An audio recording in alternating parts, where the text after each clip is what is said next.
Hello, boys. This is Dr. Infinity, and welcome to White Pill Media.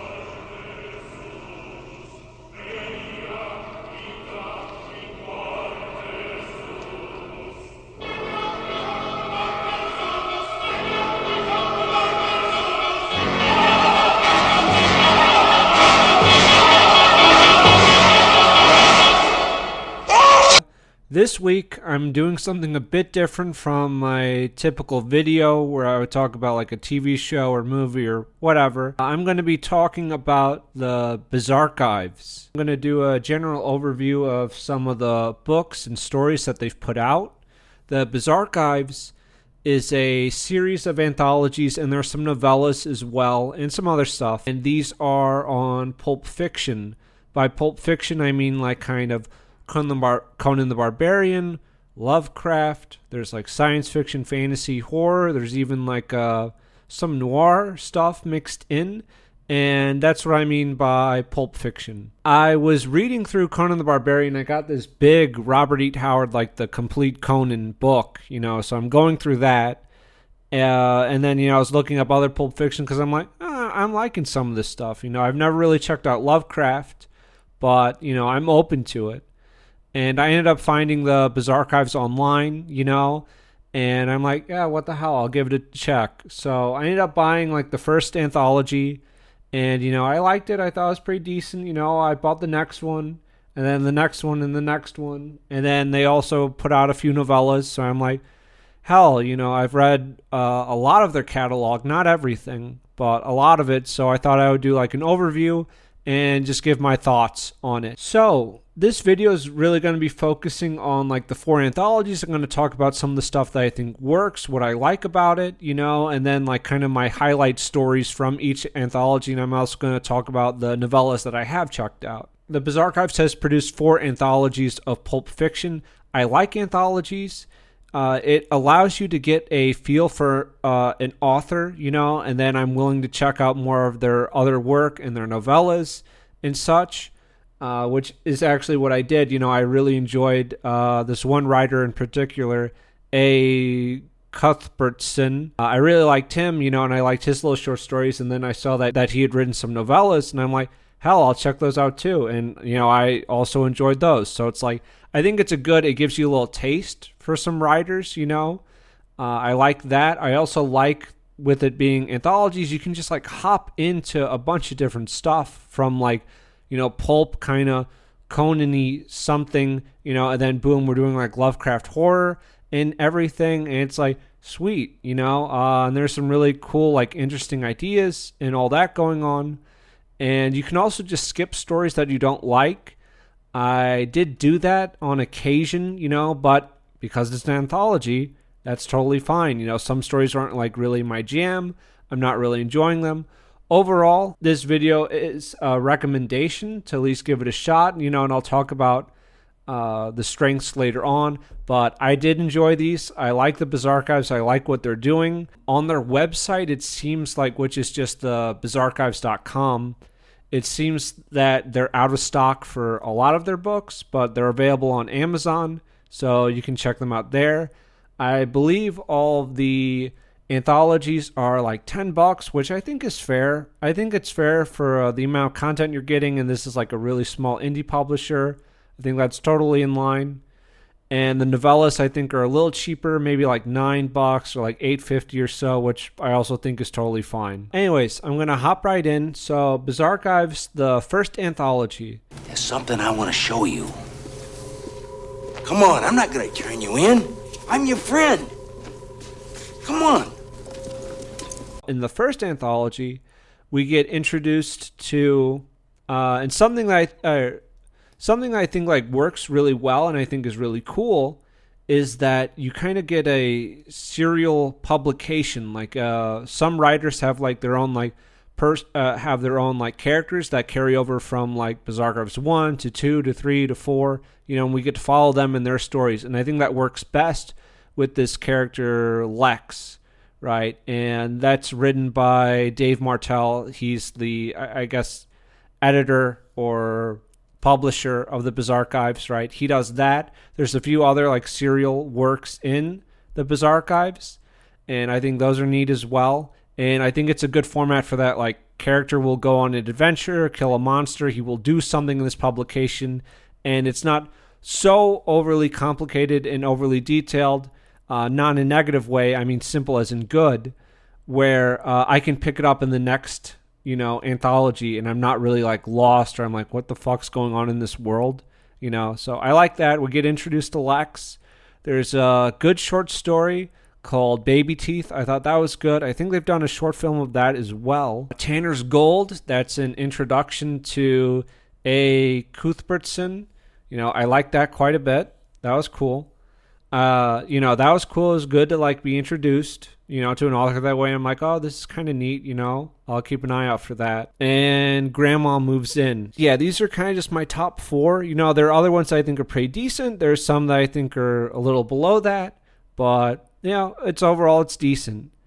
In the second Bizarchives anthology, I really liked the Dune Lord. I thought that was great. That was by this M.S. Jones. Yes, that's who it was. I thought that was awesome. We get more Lex stories. We actually get 2. We get 2 Lex stories in this anthology. So be on the lookout for that, right? If you when you check it out. There's also To Play the Hero. I like that. I think this is also part of like a serial, like it carries over from like I think they had a story in the first Bizarchives and also like in the third one, but I think this one worked maybe a bit less. I did like To Play the Hero, but I think maybe the connections between all the stories weren't as like firm as some of the others. We have Avenger of the Oil. That was nice. Just a little quick one. And like my favorite thing, from the Bizarchives, if it's like one thing you check out, it's the first appearance of Count Choralor. Or I don't know how you pronounce it. I fucking love it. Basically, the world has gone to shit. There's this guy who's a necromancer, and he's trying to save the world, from basically the undead. They're called the Drained. And, he has, basically a zombie manservant that used to be his friend, and he talks to him, but, his friend can't talk back. It's fucking awesome. And that's also by Cuthbertson. That's kind of why, I would say he's, my front runner for the Bizarchives. He's kind of, my favorite author, I guess. I would say so far, right? He's also put out, I think maybe the most amount of work in, novellas and such, over other people. So maybe that's why, he's a bit more developed. He has a little more work you can check out. In the third Bizarchives, we have another Lex story, which is solid. Always solid. Lex is always he's solid. We have Jennings. I like that. Jennings was cool. That was by Robert C. Booth, right? And Master of the House, that was by Arbogast. And he also did that novella, Shanghai Horror. It's also really solid, really cool. And my favorite, we get another story with Count Choralor, right? And Count Choralor, this is so small and so stupid, but Count Choralor, he has this dead owl that, assists him, Prospero, right? It's Prospero. Prospero's his friend. And he calls the dead owl Featherbones. And I think it's awesome. It's so small. It's just his little pet thing, that helps him out, but it's so cool. Just this little undead owl, it's wonderful. Lovely. Lovely, lovely, lovely. And in the fourth anthology, we have Warping Woods. We lead with the best. And I appreciate that. We're leading with, the big guns. And that's another Count Choralor story. It's great, because he's building up, without getting into too much detail or spoiling, he's building up his forces. He's becoming more and more powerful through each anthology. And I think it'd be really cool, if one day, they collect all these and, we could get something like the complete works of Count Choralor. There's the complete works of Conan, just something like that. Just really neat. And, Tangrels, that was good. That was, really, really solid. Which is, Man Who Made a Monster, that was also good. Thing from the Sea. There was not a Lex story in here, but there was another one. I kind of felt like this maybe was connected to a story in Bizarchives 1.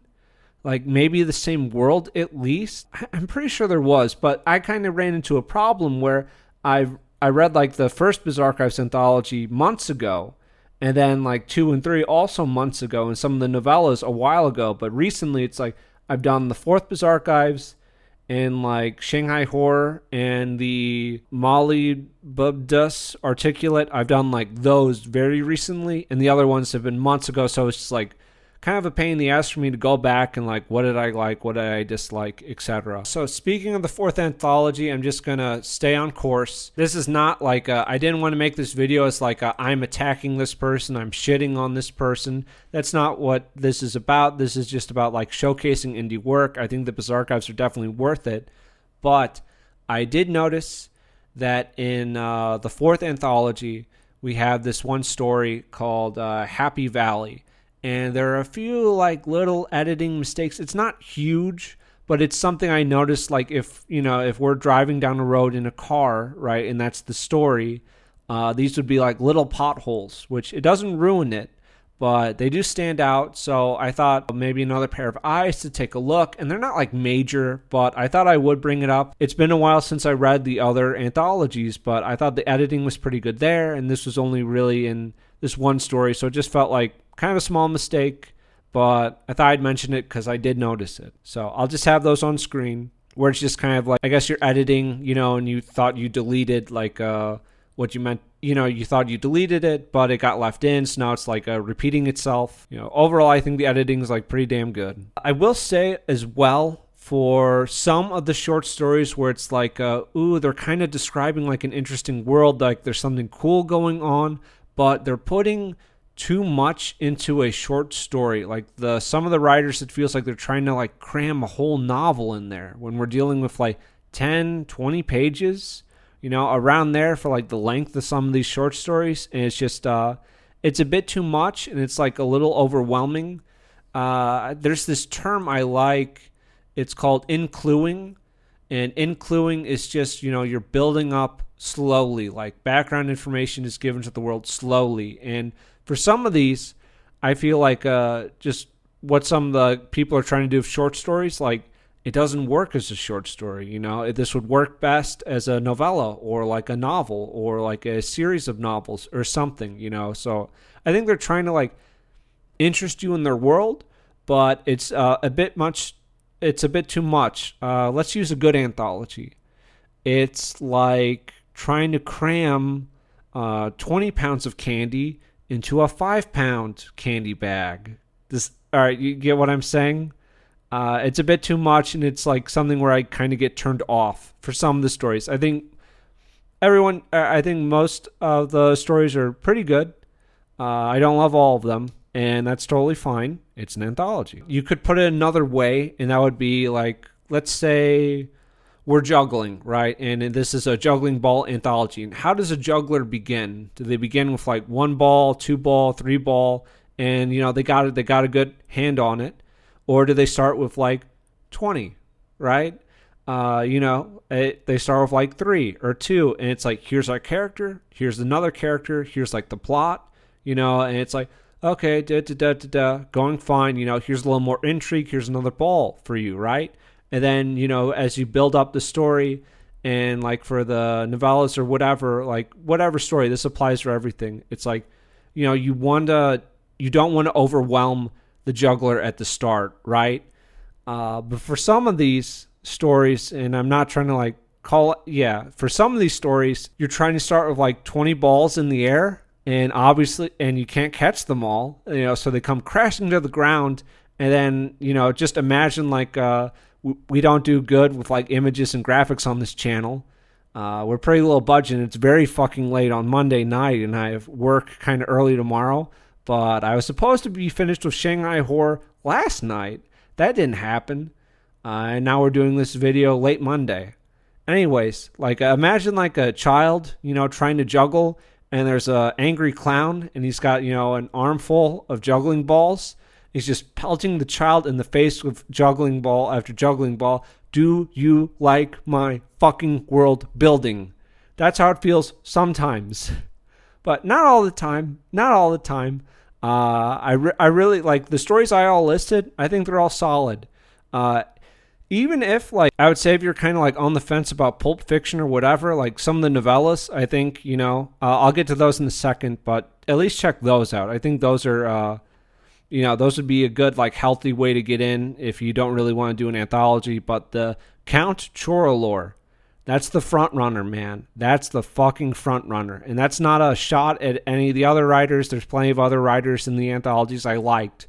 But that's the fucking front runner right there. Okay, so for anthologies, I have not read all of the anthologies they have available. The novellas they have on their website, they have Spire, Shanghai Horror, Cosmic Horror Double Feature, this Sacred Times. Ooh, that's M.S. Jones. He did Dune Lord, White Dragon. All right, I have not read that one. There's the Molybdus Articulate, the Willows, and the Man in the 25th Century. Have not done those.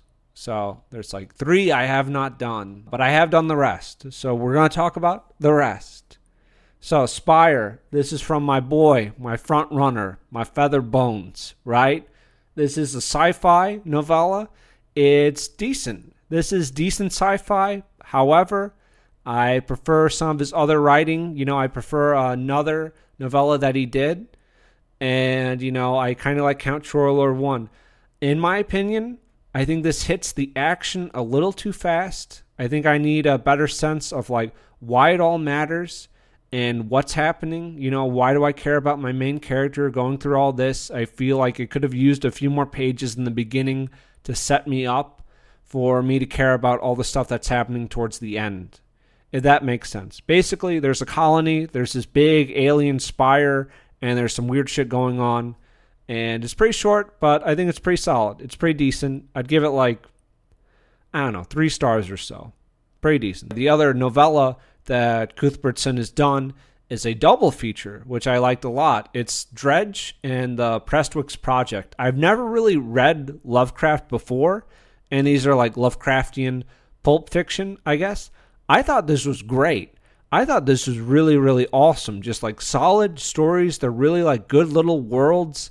I think it does just good world building. I don't think our characters are like super deep, but it's like, it's a short, these are shorter stories, it's pulp fiction, but it definitely like does enough, right? I thought these were really great. If you just want like, hey, pick one, if you're going for novella, I would recommend this. I think this is pretty good. And Shanghai Horror, I read this recently, I just finished it today, actually, as I'm making this video. And this is by Arbogast, who did Master of the House from the 3rd anthology. And that one was also dealing with like some Asian pulp and stuff, so we have a continuation of that. I thought this was really cool. I thought this is really solid. We have a great setup to character. We have a few pages in the beginning like dedicated to our main characters. And, it's brief and it's good. We have Shanghai. It's during, Japan and China. We have communists, we have nationalists, we have warlords, we have all of this stuff. It's really, really awesome history. We have White Russians. I love that book, Always with Honor. It's just really cool history. And then there's like some Chinese monsters, and it's also like kind of Lovecraftian. And yeah, I really like it. I think maybe towards the end, it's maybe melding 2 of the arcs together. It maybe doesn't, maybe it's a little rushed or so, but also, but like Shanghai Horror overall, very cool. Even this one German guy that's trying to restore Kaiser Wilhelm II to the throne. And, I only really know him from like Fall of Eagles and like Edward VII, but he seems like a really cool dude, our guy. But I will point out that here, along with like, that in Shanghai Horror, I did come across some problems with editing. Nothing like insanely bad, but I did notice, and I'm not trying to like, fuck you, fuck you, fuck you. That's not what this is about, but I do want to be honest and like feel happy with like the reviews I do where it's like, hey, I did notice this. It's nothing like insane. But there are times where, there's a missing article that I noticed, and there are times where, like, a word is misused, right? Instead of, like, shoulders, or sorry, instead of soldiers, it's shoulders. Instead of herd, it's hard. And like there's a few little examples like that. And it's nothing crazy, but I wanted to be upfront with, or I didn't want to, like, if that makes sense, like pretend to not notice. I still really recommend Shanghai Horror, but it feels like it could have used another pair of eyes in the editing process, if that makes sense. But overall, I really enjoyed it. It's really cool. We have some mythology, we have some interesting history and all that. Very nice. And last is the molybdus articulate. And once again, I'm not attacking anyone. I'm just being honest and stating my opinion. This one was not for me.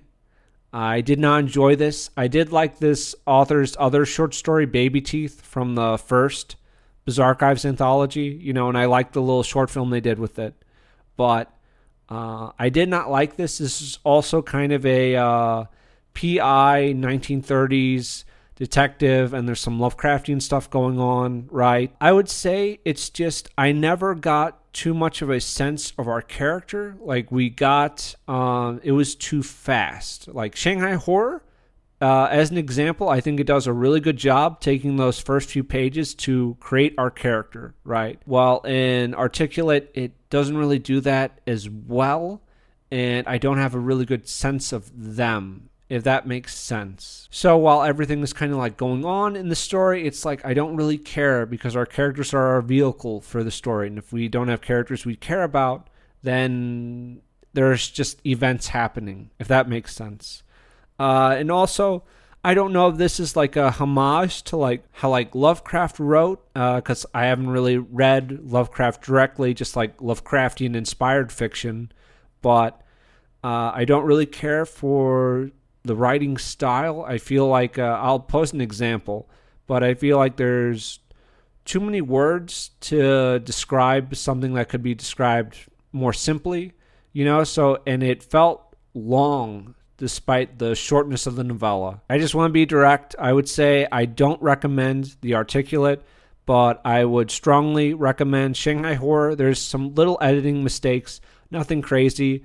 Dredge and Prestwick, I think that's the best novella. And Spire, I think that's like right in the middle, like pretty decent, pretty solid stuff. I guess, that'd be like a 3. I would put like a Prestwick at like 5, and like Shanghai's like a 4.5, maybe a 4, if the editing bothers you more than me. An Articulate, I wouldn't really recommend. You might enjoy it if it is like a, homage to more like Lovecraftian style of writing. I don't really know, but it was not for me. For the channel going forward, my plan is I still want to do like movies and TV shows. I was actually going to do another review, but I just ran out of fucking time this weekend writing and doing all that. I'm almost done with the first draft. Everyone's on the edge of their seats for that. But, I do want to do a review of To Live and Die in L.A. I was actually kind of impressed with how much I liked it. That'll probably be next week. And I also am going to be reviewing more like indie work, more indie books, more indie anthologies. I have some that I'm reading now. It might take me a few weeks to get through them, because right now I'm reading Marcus Aurelius's Meditations, so I'll probably be doing that this week. So probably just To Live and Die in LA coming up. I have just some anthologies that I'm going to be doing. There's a like science fiction anthology called Aegeon. I've read the first volume of that. I have the other volumes with me, and that'll probably be my next like kind of bigger review. But I don't think it'd be bad to like do a little 5-10 minute video about, hey, I checked out this indie book. It's great. I think that's kind of the least I can do. And that's what I want to do. Because, obviously we're going to be begging people to do those little 5-10 minute videos for Dualhan when it's fucking done. Anyways, that's all I got. You can check out the Bizarchives. I think you'll probably have to buy their works from Amazon because they seem to be out of stock on their site. I recommend them. It might not be your cup of tea for all of the stories in the Bizarchives, which I think is fine. It's an anthology, but any of the novellas that I mentioned, I think go for it, right? Pretty good stuff. It's supporting an indie publication, and they seem like, just good guys, our guys. Anyways, that's going to be it from me. I'll probably have a review sometime next weekend, hopefully. But thank you for watching. Dr. Findy out.